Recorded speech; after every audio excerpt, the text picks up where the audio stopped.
Who leads the seas? Who was the first to circumnavigate the world? Do you know what nation has the most commercial seamen of any other today? It's not Britain, nor the US, nor China, nor Russia. Nope, none of them. In fact, they originate from this little tiny group of islands of only 300,000 square kilometers. How about that? In this video, we'll explore this line of thought. And then, in the next, we'll talk about documented fact as to whom the explorers said was Ophir and Tarshish, as well as test the ancient ships of the Philippines and the ones of Solomon's navy. These are incredibly compelling, and when you add them on top of all the overwhelming evidence, this really is not up for debate. Welcome to 100 Clues. The Philippines is the ancient land of gold, known as Ophir in the Bible and history. No, it's no fable, and this has already been proven in full in the God Culture's Solomon's Gold series. At the request of many viewers, we have pulled out 100 compelling clues, really proofs or evidences, from this research, in which we will highlight briefs of the most compelling points, and yes, there are over 100. For those who think they can come in and watch a 10 or 15 minute video and know what we prove or do not prove in a 50-hour series, give me a break. These videos are for those who have not had time to watch Solomon's Gold series and easy to share to friends and family, especially skeptics. This brief video cannot replace that 50 video series nor prove the way that it does, but this will be very effective nonetheless. So go there for full evidence, but now part 23 of our series 100 Clues, the Philippines is Ophir, one clue at a time. Did you know the Philippines, 7,000 islands making up about 300,000 square kilometers only, has become the world's main supplier of mariners? Considered the manning capital of the world for the seas? There are 229,000 Filipino seamen on board merchant shipping vessels around the world at any given time. Imagine that. In fact, Filipino seamen comprise more than 25% of the 1.5 million mariners worldwide, the single biggest nationality block in the entire shipping industry. Wow. In fact, overseas Filipino seamen contributed about $2.5 billion to the Philippine economy just in the first 9 months of 2009 alone. Now that's an older figure. This is the restoration of a history that goes all the way back to the days of Ophir, when Ophir ruled the seas of Southeast Asia. Yeah, we're going to prove that. Not in this video in full, but over the next few. And here's a story we wish to share to get this kicked off. From the days of Magellan.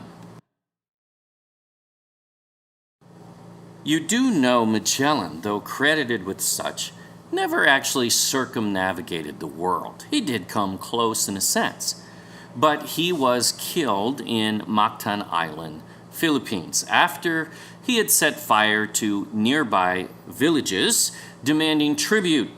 And of course, he installed the very first idols in the Philippines.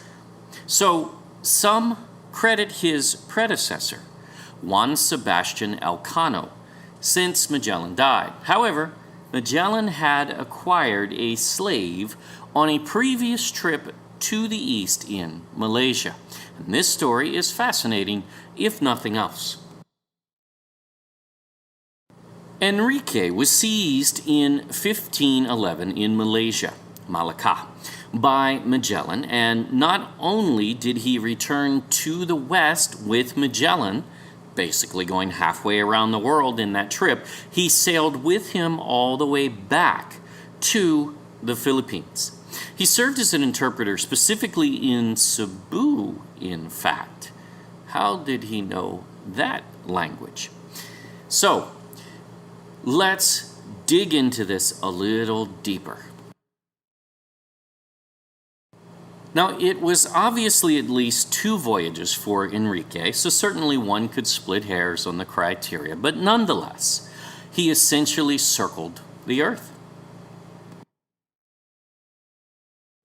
Henry disappeared during the expedition, which is no surprise as he was to be set free after Magellan's death. So he wasn't actually escaping, although many narratives make it sound as if that were the case. That's not true. We found an interesting article, in fact, in the Philippine Daily Inquirer by Ambeth Ocampo that raises interesting points we thought we would bring up. For Filipino historians, the relevant part of Magellan's will concerns one of his servants.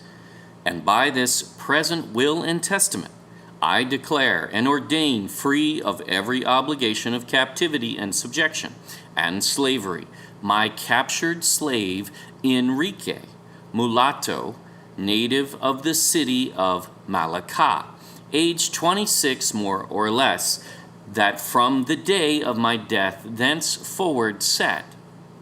So again, Enrique was not escaping. He was to be freed according to Magellan's will at Magellan's death. Enrique shall be evermore free, exempt and relieved of every obligation of slavery and subjection, that he may act as he wants and thinks fit.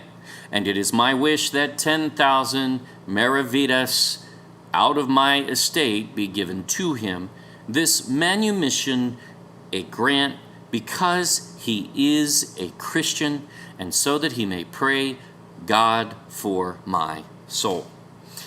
And Enrique was to be given money, though we have no idea whether he ever received that money.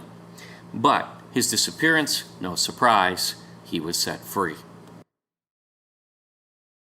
In Antonio Pigafetta's account of the expedition, the slave is identified as Henrique, pretty much the same, but in most sources he is known as Enrique de Malacca, and in English sources under the now politically incorrect Henry the Black. Enrique was enslaved by Magellan at the age of 14 sometime in 1511. His pre-Christian name was allegedly Awang. Awang. That sounds Filipino. From Pigafetta and other sources, we know that Enrique spoke Malay, indeed, and served as an interpreter during the voyage, particularly in Cebu. Now, what do they speak in Cebu? Not Malay.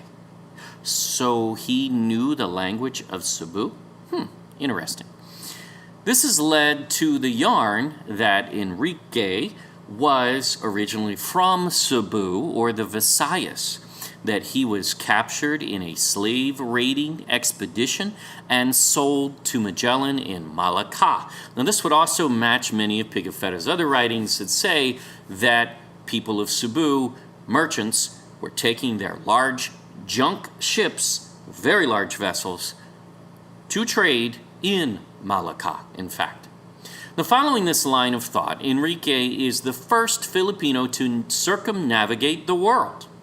Now, we do not have ironclad proof that Enrique or Awang is definitely from Cebu.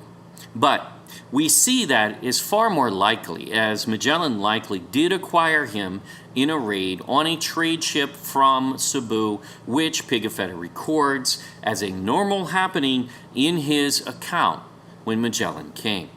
He talks about their junks, or large ships. Yes, the junk actually does not originate in China, but likely China learned about how to build the junk from Filipinos, because they arrived in China first, 600 years before China even had ocean-going vessels. And he says they are as large as the Spanish vessels. These ships are massive. Now we will cover that too, and it will astound. So, are these things coincidental? Well, in light of all of the evidence, we think not. Can we be conclusive on Henry the Black? No, but we can see this whole video as another clue of the Philippines' ancient seamanship, for sure. How can we say this? Well, in the next videos, we will cover the ancient ships of the Philippines, including archaeology as well, which supports the whole thing, but as well as what the explorers believed and actually recorded in writing. That the Philippines is not possibly, maybe, speculatively Ophir and Tarshish, but records as fact the Philippines is Ophir and Tarshish multiple times. After these next in this series, you will see why we use this as an introduction to this track. Does each video here prove the Philippines is Ophir? No. They are clues, which together will lead to that conclusion. If you want the complete case, watch Solomon's Gold series in full, and you will find it's all there, proven overwhelmingly, which is why no one has been able to disprove this in over 2 years and millions of views. As we keep saying, there really is no debating.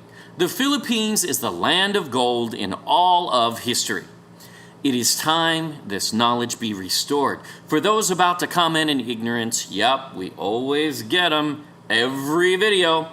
We dare you to watch Solomon's Gold series by The God Culture, the original channel, to prove the Philippines is in fact Ophir. And yes, we prove it, and you would have to prove it wrong to say otherwise. Even here, we are breaking these into sound bites and clear points, but watch how all 100 clues tie together in history, the Bible, science, geography, language, etc. And this series will blow you away. Thank you for watching 100 Clues. Please subscribe to our YouTube channel. Don't forget to click the bell and like us on our new Facebook, The God Culture _space original. If you wish to skip ahead, go to the God Culture YouTube channel and watch Solomon's Gold series in English or Tagalog. There will be a link on the next screen. We can know this truth and be confident this belongs to the Philippines and no one can disprove it. Until next time.